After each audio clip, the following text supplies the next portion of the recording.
Mula sa iba't ibang panig ng Pilipinas, narito ang pinakabagong balitang Red Cross. Ako si Ariana Garchitorena para sa PRC News Flash. Idineploy at kasalukuyan ng nasa Camarines Sur ang mga tauhan at asset ng Philippine Red Cross mula sa nagsanib puwersang chapters ng National Headquarters at PRC Batangas. Ginagamit na ngayon sa relief and rescue operations ang mga asset ng PRC gaya ng 6x6 truck, low bed truck, amphibian, 6-wheeler relief truck, service vehicle, food truck at 10-wheeler relief truck. At para umalalay rin sa LGU at PRC local chapters sa kanilang operasyon. Doble ang pagkilos ng PRC volunteers, RC-143 at staff para makover ang iba pang bahagi ng kabikulan. Si PRC Chairman at CEO Dick Gordon, bagamat nasa Geneva, Switzerland para sa isang komperensya, tutok pa rin sa pakikipagpulong sa National Headquarters at nakikipag-ugnayan sa mga lider ng local chapters at LGU kung ano pang tulong ang mabibigay ng Philippine Red Cross. Sa panayam ng radyo sa East 30 Kaserbisyo Special Coverage kay Chairman Gordon, ibinahagi niya ang kahandaan ng Philippine Red Cross. Dagdag pa niya, huwag panghinaan ng loob ang ating mga kababayang nasalanta ng Bagyong Christine dahil ang Philippine Red Cross ay aalalay para makapagligtas ng buhay gaano man sila kalayo. Always prepared. Yung sinasabi namin always first, always ready, always there. Our volunteers are already on the ground. We have 370,000 volunteers who inform us on what's happening on the ground. We have chapter-based, municipal-based, barangay-based, tawag natin mga points of contact. At saka ito ay nagkalat sa region sa CAR, sa region 2, region 5, at saka region 8. No? Certainly, anong hinahanda namin? Volunteer namin nakahanda, mga generator, mga ambulansya, mga truck, may mga truck rin doon, may water tankers. Nakahanda palagi ang Red Cross. We have a national system of logistics, of volunteers plus logistics plus information technology. Kinansela ang mga domestic flight ng Philippine Airlines at Cebu Pacific ngayong araw, October 24, dahil sa masamang panahon dala ng severe tropical storm Christine. Narito ang mga biyahe ng Philippine Airlines na kanselado. At narito naman ang mga kanseladong domestic flight ng Cebu Pacific.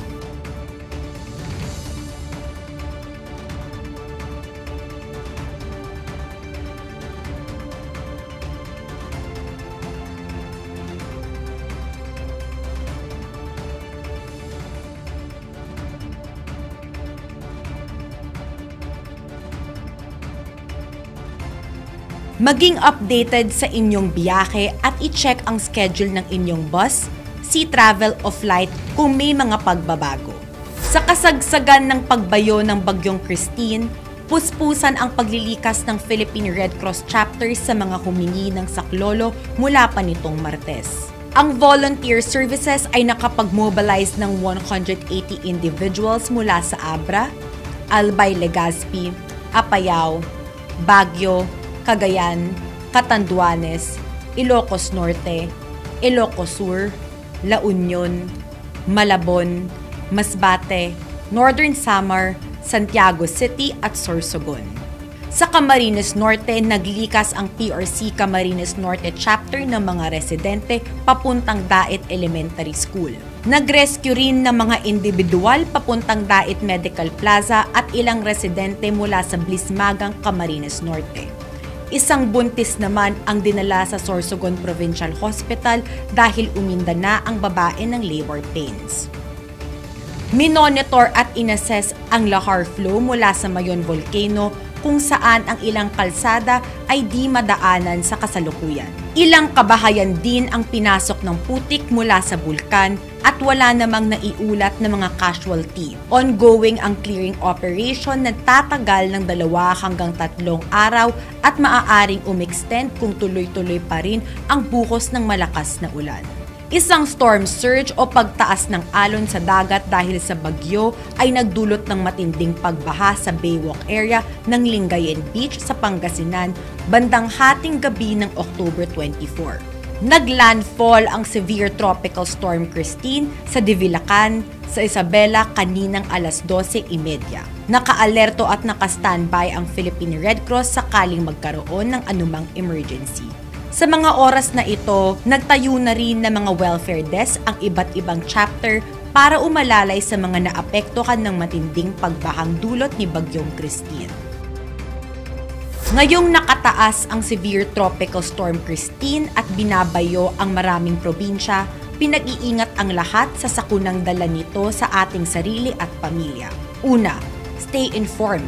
Subaybayan ang mga weather updates sa pamamagitan ng pagtutok sa Pag-asa. Sundin ang local advisories para sa paglikas kung may banta ng pagbaha. Pangalawa, maghanda ng emergency kit, maghanda ng go bag na may mahahalagang supply tulad ng first aid kit, bottled water, pagkaing hindi agad nasisira gaya ng delata o biskwit, flashlight, ekstrang baterya, power bank, rain gear, pamalit na damit, at mahahalagang dokumento na nasa waterproof na lalagyan. Pangatlo, iwasan ang tubig baha. Huwag lumakad, lumangoy o magmaneho sa tubig baha dahil maaaring kontaminado ang mga ito o mas malalim pa sa inyong inaakala. Isara ang kuryente sa mga lugar na madalas bahain para maiwasang makuryente. Kung aabutan ng mabilis na ragasan ng tubig, agad na lumipat sa mas mataas na lugar. Ika-4, suriin ang iyong tahanan. Siguraduhing nasa mabuting kondisyon ang iyong bahay, lalo na ang iyong bubong, bintana at drainage. Linisin ang mga kanal at drainage system upang maiwasan ang pagbaha. Maghanda ng mga sandbag upang harangan ang tubig sa pagpasok sa iyong tahanan kung kinakailangan. Ika-5, practice hygiene.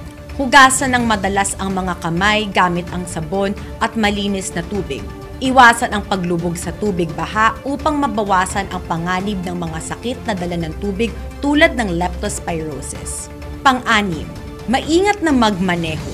Kung nagmamaneho habang umuulan, i-on ang mga headlight, dahan-dahang magmaneho at panatilihin ang ligtas na distansya mula sa ibang kasabayang sasakyan.